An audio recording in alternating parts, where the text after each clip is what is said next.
be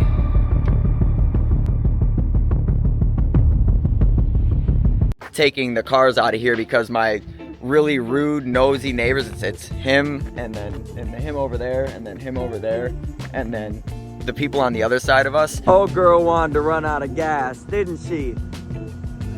We'll see. All right, so every day on my breaks from work, I come over here to the shop so I can get like 15, 30 minutes and then 15 minutes of peace. I get 2 breaks and a lunch.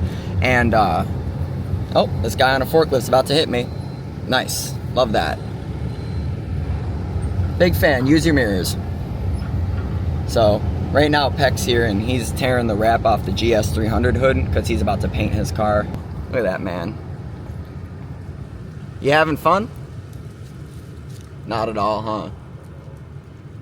Realistically, we need like one of the hot days so it can beat on the car all day, so then the wrap will come off easier. But, you know, man's got the day off, so he's working. And I'm impatient. And I don't know why y'all people wrap your cars. Just get it painted. Especially in Florida. If you don't have a garage to keep it in, dude, do not wrap your car. Don't. It's just gonna fall apart, and that's gonna be impossible to get off. And then if your paint was crappy, it's just gonna peel off the paint too. Yeah. It's just a disaster. We got a bunch of it pulled off. I'm sure he'll be done by the time I get back at lunch. Alright, so I'm out here working on the slab right now, and I had to pull out the cameras because I'm doing this again, and there's no way I'm not getting this on video this time. Last time I only got it short form, which I'll do again this time, but this time we need to get it long form because this is like an 8x10 shed, and it definitely weighs 300 pounds. But the way I'm moving it doesn't require me to lift 300 plus pounds at once. Great success. Yes, look at that. I did that. It's not that big of a deal, but it's a giant shed, so, you know, I feel like any reasonable person would try to get the help of at least one other set of hands. Alright, let's move on. Alright, so one of the biggest lessons I've learned over the years is if you want something done right, do it yourself, or at least take it to somebody who has an extremely positive and track record reputation of doing things, you know, well and right. So obviously you guys know that I've got this 2500 Suburban right here, and you guys also know that while I was taking it apart and working on it, I had somebody attempt to give me help. Well, I put all my trust in that person, and well, I kind of got screwed. So my 6.0 what are they? 317 heads are completely destroyed now. And in light of that whole situation, we had a speed shop locally get involved with this situation. They build like 8-second cars. They build all kinds of small block Chevy engines and LSs and all that. It's really cool. His name's Rob Reynolds, and he owns, I think it's Space Coast Machine Shop.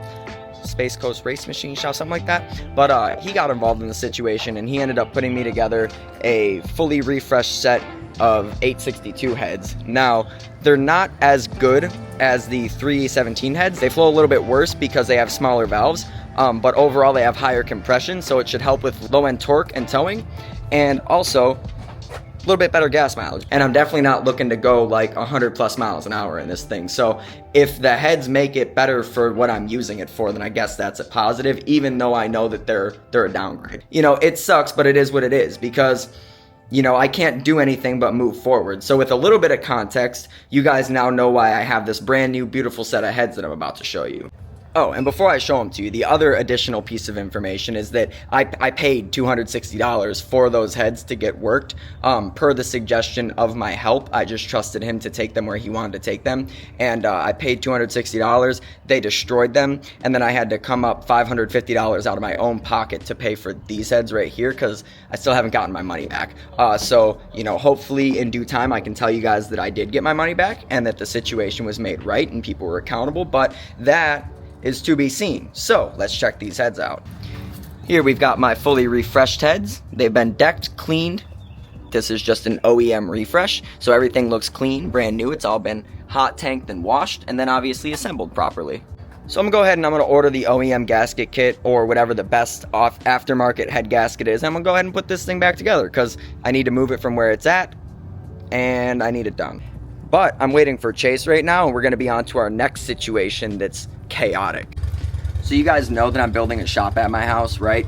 And you know I've been doing the work out of my house for the projects. Like I did it for like 3 years before I got the shop here, maybe 2 years before I got the shop here. And since I've gotten the shop here, you know, I work full time right around the corner, and then I'm here until like 8, 9, 10 o'clock every day. So like my cars have just been at my house, and I try to bring them up here when I can to get them, you know, out of the house there. But you guys know that over the last few months I've been doing a lot of work to get the property set up for the shop so I could, you know, do more things there.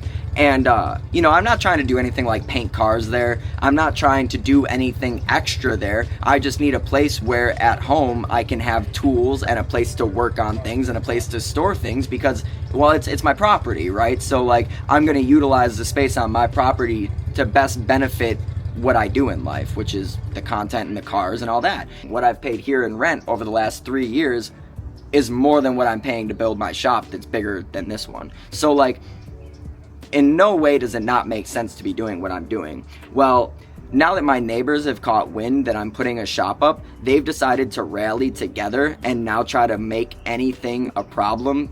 So because of that, Chase and I are going over to my house and we're gonna go grab any unregistered vehicle and get it out of there. I have 4 vehicles of my own that are insured on the road with a plate. Brandy's got 2 vehicles of her own that are insured, registered with a plate. And there's other vehicles there that are insured and registered with a plate. So if they really want me to remove all of the vehicles that aren't registered, I'm just going to replace them with the ones that are. And I'm sure that's not going to make them very happy, but at the same time, they should have just left me alone. I'm not disturbing anybody's peace. I'm not going to build a shop to open a shop. I don't want clients. Plenty of you guys have hit me up on Instagram and found out that I don't do paint jobs for people. I'd probably build an engine for somebody if they asked me to build like a KA or like a JZ or something, but I'm not available for services unless it's something I really want to do and it's worth my time. So to have my neighbors assume that that's what I'm trying to do there is crazy, because like it's actually the complete opposite of what I want. Alright, so I'm editing this video. I just wanted to give you guys a little bit of extra information. The reason that the city is upset at me right now is because when I got the notice of commencement to build my shop, where I'm building my shop is where I had the cars that are now the problem. All of those cars run and drive. One of them that didn't has been in my driveway for like 2 years with a car cover on it, so that wasn't the issue until the rest of them were the issue. When I started building the foundation for the concrete slab, I obviously couldn't have the vehicles back there anymore, and I left them back there as long as I possibly could until I had to pull them out. I was under the impression that the notice of commencement and the permits made those things more understandable or okay, but I guess it didn't. I understand why the neighbors are complaining, and their reasoning is valid, but my misunderstanding and misinterpretation of a notice of commencement has also played into that. I've made Palm Bay so upset that they called the city council meeting on the 12th of March at 1 p.m. And I'm going to have to go to that and basically talk to them about what's been going on and like everything. So we'll see how that goes, but I'll be making a video on that the day of, and there's something that's simultaneously going to be happening while I'm at that meeting. So it's going to be awesome. All of my neighbors are going to leave the neighborhood to go to that meeting. We're going to have the meeting, and then when they all come home. All right, we got the Cressida on the trailer. Shout out to Chase for helping me out on such a short notice. Since the city said that they want to try to fine me up to $5K a day, we had to come here and take these out of here ASAP since my neighbors suck. So we're going to take it up to the shop. Well, I guess now we're pulling this thing out the trailer. Yep. Zach's over there. Chase is over there. Oh, on today's episode. You know I'm behind the camera now because I'm here. Go, right? Yeah. On today's episode, how sketchy is this? We got Chase the tow guy.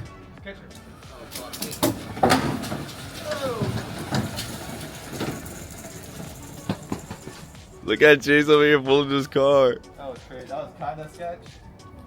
I'll catch you guys at the house tomorrow. Zach's going to come with me after work, and we're going to take the transporter plate over to the house, and we're going to take the Cressida probably here or maybe Jack's office, and then we're going to take the G35 over there, and then I'm going to put the 240 in the backyard because Florida code or Palm Bay code says that as long as it's in my backyard behind a 6-foot fence, then I'm good. So should be good after that. Then I'm going to take home all my registered cars that have plates, and I'm going to put them in all the same spots and see how they feel about that. Alright, so we just took the thermostat out of the VQ, and I'm getting ready to take the G35 over to Jack's shop.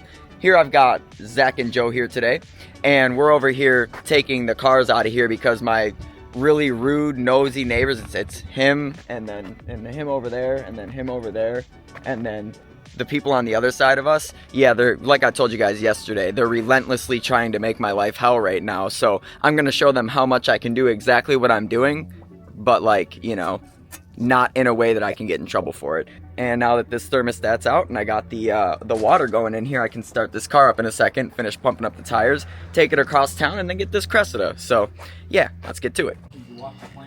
So I went ahead and put on a fireworks display with the G35.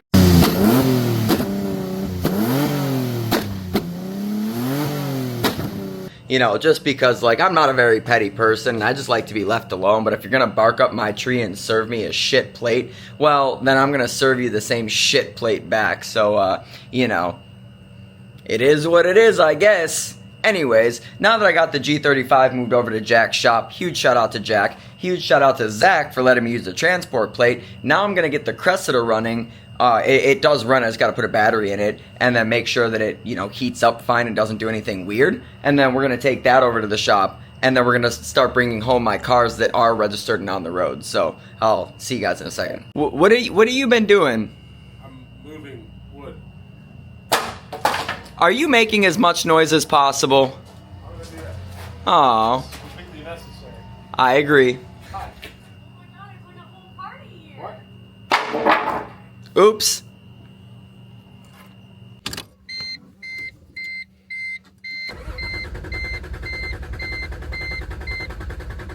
She's got no gas. It ain't got no gas in it. What you got there, Joe? You know, just with car straw. You pull that out of the Cressida? Yep, we did. Common. Joe. That's Cotton Eye Joe right there. You got one for me? Yeah, here you go. You get a small Got me a little one? You got one in here for me too. Yeah, I was waiting to see your motor. Call me There we go, Cotton Eye. bub. Cotton Eye. Cressida's driving good. It's such a fun car. Alright, so we're about 5 minutes into the drive and we've encountered our first problem. My driver's side rear caliper is seized. Apparently when Zach pulled up next to me at the light, my rotor was red hot and it was smoking. I could see it smoking. I couldn't see that it was red hot, but that's all right. So now I'm just gonna downshift, right? Got to use the old first gear downshift to come to a complete stop. That's all right though. Oh, hold on. Old girl wanted to run out of gas, didn't she? We'll see. Baby. You think she wanted to run out of gas, or do you think it's gonna keep doing what it was doing? Gas. I think it was gas. No gas. That transporter tag is fire. 50-50. Alright, so it was definitely the gas, because now it's driving great.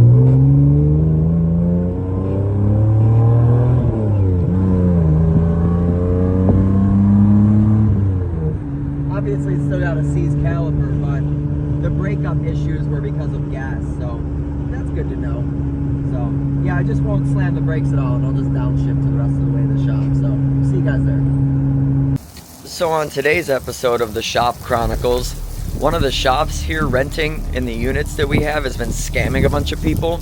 And it's like, probably like 3 or 4 times a month, I'll come here on like lunch or break, and there'll be a sheriff here talking to somebody who looks really disgruntled, or there'll be like a private investigator driving around the whole parking lot taking pictures of everybody's stuff, and it's because of this one shop over here.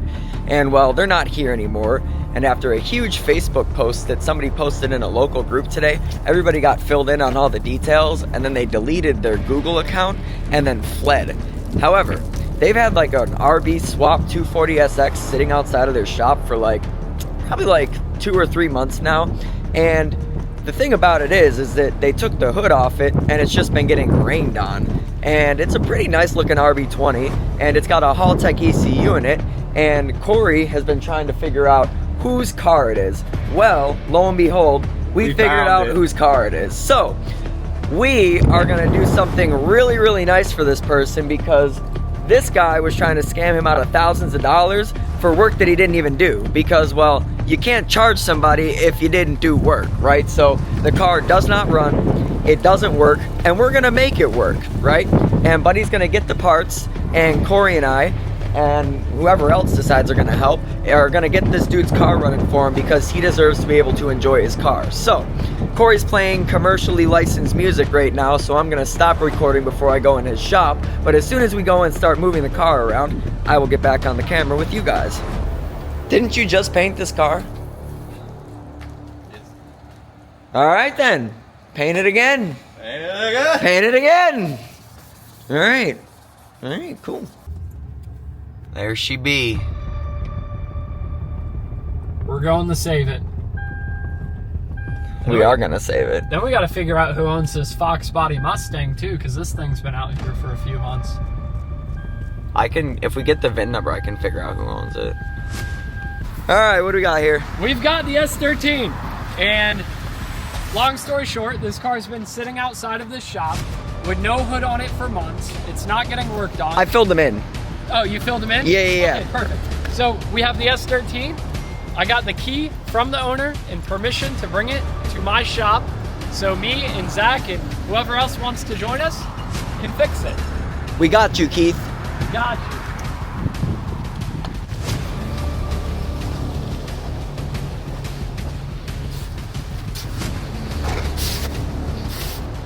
She moves good. Oh, she rolls. That's a nice. plus. We're gonna give this thing a bath and then get it in Cory's shop. Well, he might not have a strap, but I could still push the car probably. Just pushing it. Let's see.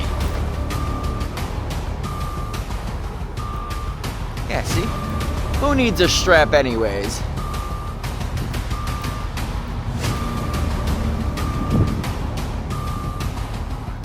I'm gonna be absolutely exhausted. If these tires weren't completely flat, it'd be way easier.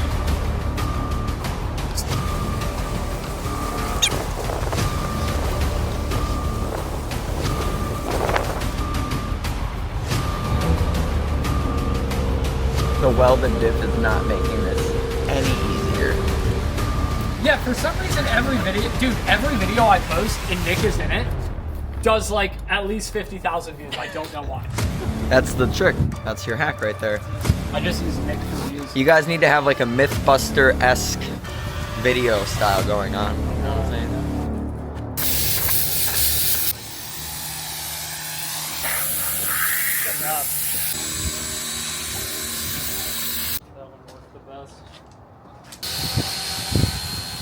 After Cory did the old wipe me down, she's looking pretty good. I gave her a nice little pressure wash and wiped her down, and she looks 10 times better. Does anybody have a stock RB20 ECU that'll plug into that harness?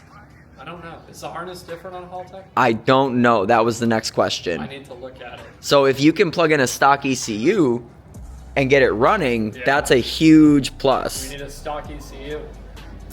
All right, well, let's get this thing in the shop. So I'll just say the other people don't come by and get mad about something and try to take it, because they're not getting it. They're not getting it. They're not getting this car. That thing is so much cleaner. It is. Good job. Great. Should I just record or should I push? I'll push. Yeah. I'll help.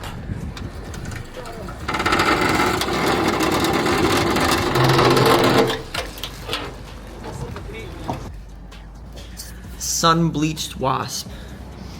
All right, she's in here. Should you FaceTime the owner? I'm just kidding. He's at work. Does that work? Yeah, he works 3 jobs, bro. It works for this, but don't at me. Hey man, if that's how it comes off, that's how it comes off, man. Use your tools. I don't know where my Allen keys went. So Do we really? I think we all know that you buy a set of Allen key new every like 3 to 5 years. Yeah, you take them out of the package and then you lose them. Yeah. And then you have an excuse to go buy more. Exactly. So let's see if this other shop even diagnosed this car right. I think they might. Wait, can we do this? Oh, they definitely. Shop, yeah, they're not a shop anymore. So this thing was like down in the floorboard where there was a bunch of water. So we got to assess it for water damage, but it doesn't necessarily mean that it's fried either. But I heard them cranking this car one day for like an hour straight. So if there was water in the ECU and they were putting power to it, then it's definitely bad. It's a lot better than what mine looked like. Nick's nickname in my head is Inspector Gadget. Look at what he's holding right here. Show the people what you got. Dude, I got this little It's like, You should have seen that face. it's tiny. She's just like, Small but it's and powerful. adequate. It's Dude, good. Sometimes an inch and a half is all you need. Yeah, that's all we needed to see this ECU. That's right. Can I see it? Let me see this little guy. You know why Nick likes this? It reminds him of Let's see something. how much you want to get choked out right now. Don't do that. You'll make me horny. Oh God. Bro, What do you- the only two I'm really seeing are right back here that are... See that right on the back of it? I'm thinking that might just need cleaned. And then somebody... No, that's all normal. That all looks okay. I'm not seeing anything that's like crazy bad. We had a stock RB20 ECU. We could plug it in. Yeah, that's what I was saying earlier. I might have one at the house. I'll have to check. I don't know though. I think I have RB25 ECUs. But yeah. So the thing about that standalone over there is he might have. Yeah, you might have G's ECU somewhere. Oh yeah. But I yeah. have it at Pepsi. We can plug that in, and we just got to figure out what gets power when the ECU's turned on. You just got to check it with your multimeter. No phones, no flashlights. Forgets what he has.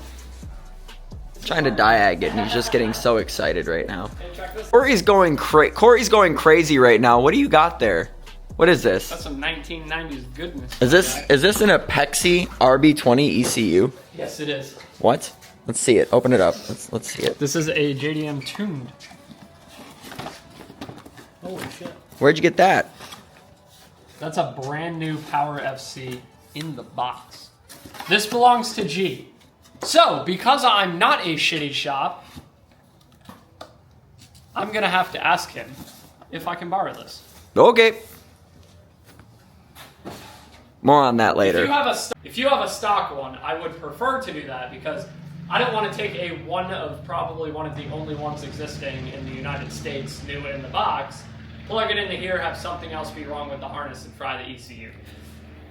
So what we can do is we can put the stock ECU back together whenever we clean it, and we can plug it into the car and then get power to the car and obviously see if the ECU turns on. And if it turns on, then we can come up here and multimeter anything that would get power Watch with it the just be an ECU on. igniter. It could be the igniter. It could be the igniter. It could be something really simple, but it did seem like when I heard the shop over there cranking it that it wasn't getting doing spark, it wasn't doing anything. So Yeah. so we got to get in there with a multimeter and start prodding around, maybe see what these relays go to. There's 2 relays built into his harness as well, so those could be bad. So we've got some things to check out, some things to replace, but we'll get it figured I out. will say, if there's a shop for an S13 to go to, or an area for an S13 to go to, because we have multiple shops here, it would definitely be over here, because I think that all of us combined know enough about 240s to get this thing back up and running.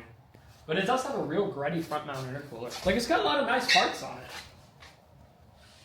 It's crazy that it was sitting out there without a hood on it. I had a lot of random people message me asking me if it was my car or if I knew who it belonged to, and it's just like, you know, there's a lot of bad people out there, and I'm just glad that nobody did anything to this car while it was sitting up there for 2 months with the Yeah, hood off it, more than 2 months, proudly like displaying this beautiful engine. Almost 3 months this car's out. Here's the thing, too. The hood was in the shop where this car was at. Meaning, they were so lazy, they couldn't take the hood and go like this and put it on the car. Where is it now? It's probably still sitting in the shop. I'll get it. I can get keys to the shop, don't worry.